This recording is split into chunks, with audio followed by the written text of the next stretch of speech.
ನಮಸ್ಕಾರ ವೀಕ್ಷಕರೇ, ಧ್ವನಿ ಸಂಜೆ ವಾಹಿನಿಗೆ ಸ್ವಾಗತ.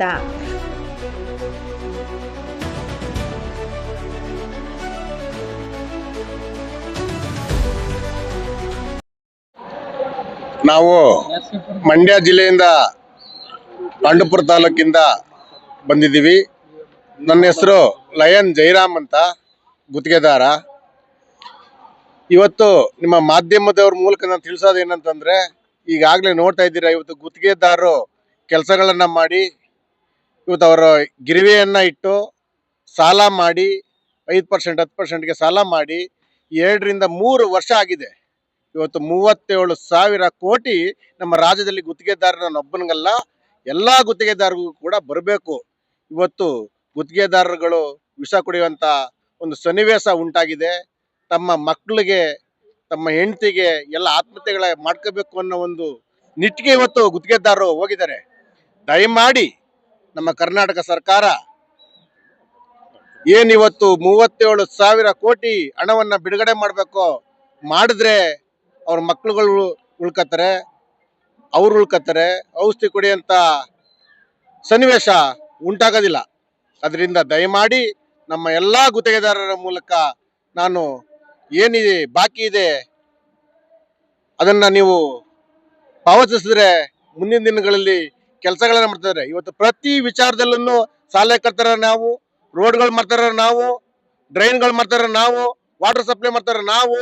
ಇವತ್ತು ನಾವು 106 ಕೋಟಿ ಎಲ್ಲ ಗುತ್ತಿಗೆದಾರರು ಹಾಕಿ ಕೆಲಸ ಮಾಡ್ತಾರೆ. ಆದ್ರೆ ರೋಡ್ ಮಾಡಾರ ನಾವು, ಆದ್ರೆ ಟೋಲ್ ಅವನು ದುಡ್ಡು ತಗತಾನೆ. ಆದ್ರೆ ನಾವು ಕೆಲಸ ಮಾಡಿ ಜೀತ ಮಾಡಿರೋರಿಗೆ 2 ರಿಂದ 3 ವರ್ಷ ಆದ್ರೂ ನೀವು ಬಿಲ್ ಕೊಡ್ತಿಲ್ಲ ಅಂದ್ರೆ ಯಾಕೆ ಕೊಡ್ತಿಲ್ಲ ಸ್ವಾಮಿ? ಕೊಡಿ ಸ್ವಾಮಿ, ನಮ್ನವ್ನು ಅರ್ಥ ಮಾಡ್ಕೊಳ್ಳಿ. ಗುತ್ತಿಗೆದಾರರು ನಿಮ್ ಗುಲಾಮ್ರಲ್ಲ, ಕಳ್ಳರ ತರ ನೋಡ್ತಾರೆ. ಕಳ್ಳರ ತರ ನೋಡ್ಬೇಡಿ.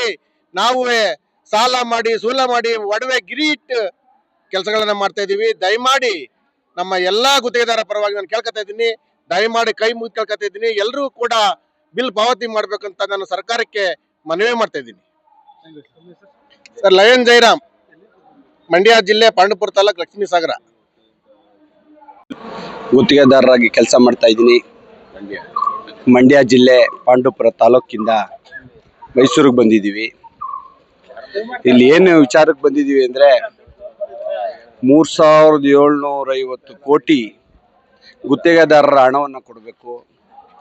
ಸರ್ಕಾರ ನಮ್ಮ ಹತ್ರ ಕೆಲಸನ ಮಾಡಿಸಿದೆ, ನಮಗೆ ಯಾವುದೇ ಥರದ ಹಣವನ್ನು ಕೊಡ್ತಾ ಇಲ್ಲ. ದಯವಿಟ್ಟು ಸರ್ಕಾರಕ್ಕೆ ಎಚ್ಚರಿಸೋದಿಷ್ಟೇ, ನಮ್ಮ ಹಣವನ್ನು ನಮಗೆ ಕೊಡಿ. ನಮ್ಮ ಹೆಂಡತಿ ಮಕ್ಕಳೆಲ್ಲ ಬೀದಿಗೆ ಬಂದವ್ರೆ. ನೀವು ದಯವಿಟ್ಟು ಸರ್ಕಾರದಲ್ಲಿರ್ತಕ್ಕಂಥ CM ಸಾಹೇಬ್ರಾಗ್ಬೋದು, ಉಪಮುಖ್ಯಮಂತ್ರಿಗಳಾದ DK ಶಿವಕುಮಾರ್ ಆಗ್ಬೋದು, ಎಲ್ಲ ಸಚಿವರಾಗ್ಬೋದು, ಕಾಂಟ್ರಾಕ್ಟ್ರು ಕಷ್ಟಪಟ್ಟು ಕೆಲಸ ಮಾಡಿ ಸಾಲ ತಂದು ಓಡಿ ಬಡ್ಡಿ ಕಟ್ಟಕ್ಕಾಯ್ತಾ ಇಲ್ಲ. ನಾವು ನಿಮಗೆ ಯಾವುದೇ ಥರದ ಮಾಡಬೇಕು, ನಿಮ್ಮ ಸರ್ಕಾರಕ್ಕೆ ಡ್ಯಾಮೇಜ್ ಮಾಡಬೇಕು ಅನ್ನೋದು ನಮ್ಮ ಉದ್ದೇಶ ಅಲ್ಲ. ನಾವು ಗುತ್ತಿಗೆದಾರರು